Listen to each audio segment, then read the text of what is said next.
কথায় আছে মঞ্জিল সে ज़्यादा खूबसूरत রাস্তা होता है। তো আমরা আজকে এক জায়গায় যাচ্ছিলাম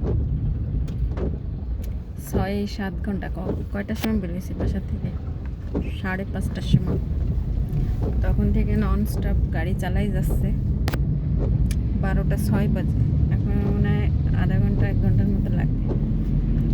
তো দুই সাইডে পাহাড়, মাঝখানে খাদ, দূর থেকে পাহাড় দেখা যাচ্ছিল। আবার সে পাহাড়ের ভিতর দিয়ে উঠে চলে আসছি।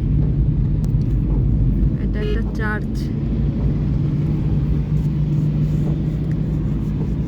তো রাস্তার দুই পাশের ভিউ যেমন প্রাকৃতিক সৌন্দর্য, তেমন এখানকার মানুষের স্থাপনা, বাড়িঘর দূর এত সুন্দর। কোনো বাড়ি একেবারে পাহাড়ের চূড়ায়, কোনো বাড়ি একেবারে পাহাড়ের খাদে, কিন্তু সেই সমস্ত বাড়ি দেখার মতো বাড়ি। কোনো বাড়ি রাস্তার পাশে, কোনো বাড়ি অনেক দূরে। আবার রাস্তা যখন জঙ্গলের ভিতর দিয়ে যাচ্ছি একেবারে, তখন আর ভিডিও আর করতে পারি না, আমার মোবাইলে চার্জ ছিল না।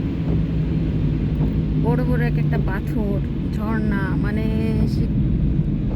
সেরকম দেখার দৃশ্য।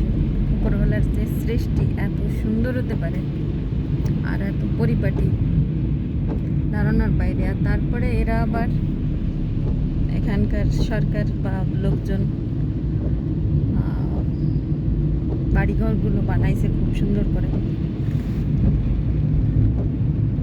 বাইরে ঝিরি ঝিরি বৃষ্টি হচ্ছে, তো আবার একটা ঝর্ণা, একটু আগে একটা ঝর্ণার ধার থেকে আমরা ইয়ে করে আসছি, ছবি টবি তুলে আসছি।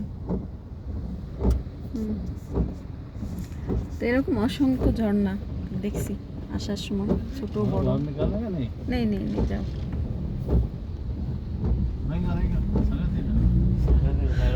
তো মানে এখানকার মানুষ যতই গরিব হোক, তাদের বাড়ি দেখলে পরাণ জুড়ায় যায়। ঠিক আছে, গরিব না, এরা ভান ধরে গরিবের, কিন্তু এরা গরিব না। এত সুন্দর তাদের বাড়ি থাকে, তারা কি গরিব হতে পারে বলো? কিন্তু সাদামাটা জীবনযাপন করে, দেখলে মনে হবে যে গরিব। সে পাহাড়ের চূড়ায়ও যে ঘরটা রয়েছে সেটাও এত সুন্দর, আবার পাহাড়ের খাদের মধ্যে যে ঘর আছে তাও অত সুন্দর।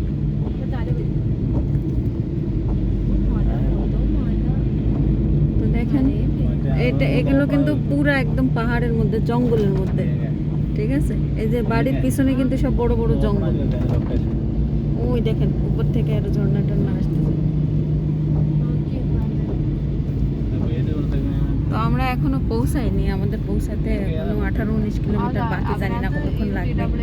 সরু রাস্তা, বৃষ্টি হচ্ছে, পানি, মানে রাস্তা পিচ্ছিল, সাবধানে চালানো লাগতেছে। তারপরেও আমার বর্ডার চালানোর স্পিড সেরকম।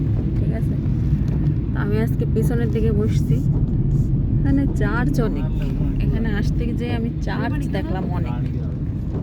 ঠিক আছে, মানে বেশিরভাগ খ্রিস্টান সম্প্রদায়ের লোক এখানে বসবাস করে, এই জন্যই বলে বোধহয় এটা গডস ওন কান্ট্রি। এটা খুবই সুন্দর।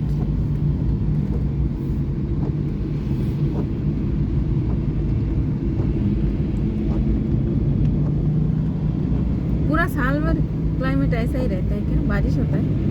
बारिश नहीं, ठंडी होता है। बारिश अभी बारिश तो आज हम बारिश में आए, हम तो बाहर ही नहीं निकल पाएंगे। बारिश नहीं आ जाएगा।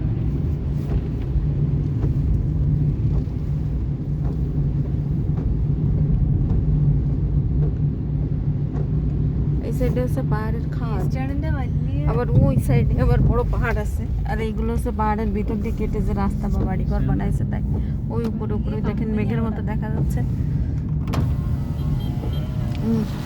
বৃষ্টি, মেঘ, এই জন্য জানালা খুলতে পারতেছি না, যে ভিজে যাচ্ছে। সামনে বাড়িঘর, দোকানপাট, আবার পিছনে পাহাড়। সুবহানাল্লাহ। তো এই জন্যই বলে মঞ্জিল সে ज़्यादा खूबसूरत রাস্তে होता है। আমরা তো এনজয় করতেছি, আপনারাও দেখেন, ভিডিও দেখেন আর এনজয় করেন। বাই।